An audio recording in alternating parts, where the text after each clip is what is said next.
जैसे कि हम देख पा रहे हैं कि इसमें सत्य और असत्य का सवाल पूछा गया है। इसमें पहला सवाल जो है ए नंबर का सवाल पूछा गया है कि दो ऋण संख्या का मासा एक होता है।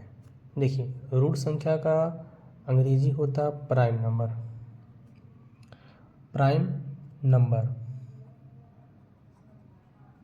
यानी ऐसी संख्याएं जो सिर्फ एक से कटेंगी और किससे कटेंगी, खुद से।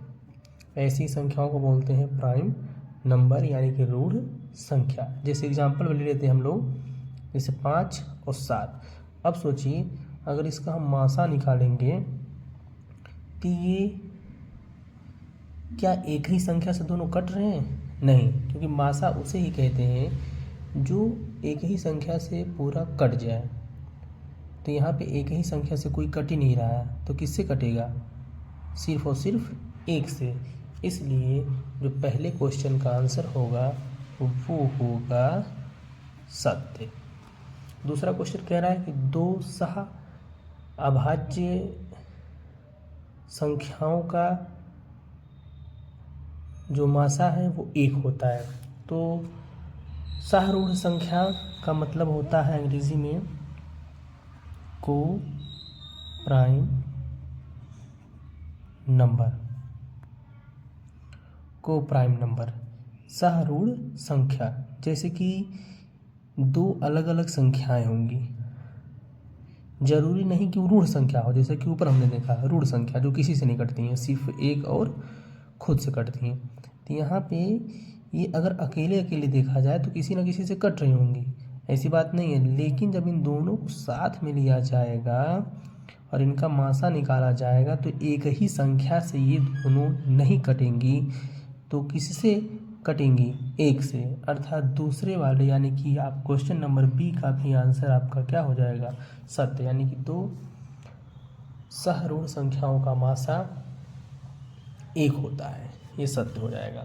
सी नंबर का सवाल आपका है कि दो क्रमागत विषम संख्या का मासा 2 होता है। दो क्रमागत विषम संख्या, जैसे कि लगातार दो आने वाली विषम संख्याएं, जैसे 1 व 3 या फिर 3 व 5 या 5 व 7, ये लगातार आने वाली दो क्रमागत विषम संख्याएं होंगी।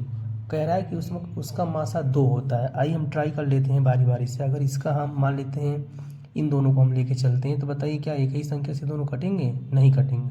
किससे कटेंगे? एक से सिर्फ कटेंगे। इसको लेते हैं, क्या एक ही संख्या से 3 और 5 कटेगा? नहीं कटेगा। किससे कटेगा? एक से कटेगा। यहाँ भी वही हाल है, किससे कटेगा? एक से।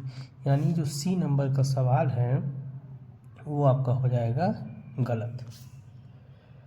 अगला सवाल है कि दो क्रमागत सम संख्या का मासा 2 होता है। ये बिल्कुल सही है, इसको पहले ही हम सही दिखा देते हैं क्वेश्चन नंबर डी का आंसर। क्यों? आइए सॉल्यूशन देखते हैं। दो क्रमागत सम संख्या का मतलब लगातार आने वाली सम संख्याएं। सम संख्या किसे कहते हैं? 2 से कटने वाली संख्याओं को सम संख्या कहते हैं। जैसे 2 व 4 या फिर 6 व 8, और भी आगे की संख्या ले सकते हैं, 14 और 16।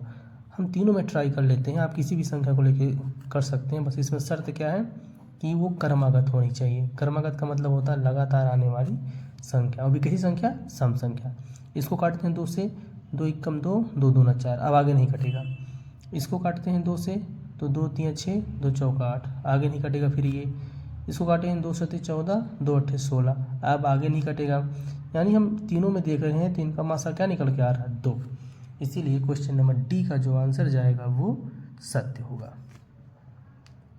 अब सवाल नंबर ई में आते हैं। सवाल नंबर ई में आपसे कहा जा रहा है एक सम संख्या तथा एक विषम संख्या का मासा सम होता है। ये आपका हो जाएगा गलत। ई नंबर का जो आंसर होगा वो होगा गलत। क्यों होगा? क्योंकि इसने कहा एक सम ले लीजिए और एक विषम, और उसका मासा सम निकलेगा। गलत है सरासर। हम 2-3 इसमें एग्जांपल लेकर ट्राई करेंगे। जैसे एक सम का मतलब मान लेते हैं 2 ले लिए, और विषम का मतलब 5 ले लेते हैं। बताइए इसको काटिए, किसी एक ही संख्या से क्या कटेगा? नहीं कटेगा। किससे कटेगा? सिर्फ एक से ही, और जो कि एक क्या है? विषम है, लेकिन इसने कहा है कि सम होता है, इसलिए इस सवाल का आंसर गलत हो जाएगा। अर्थात ये है आपका पांचों सवालों का हल। ए गलत, बी गलत, सॉरी ए सही, बी सही, सी गलत, डी सही, ई गलत।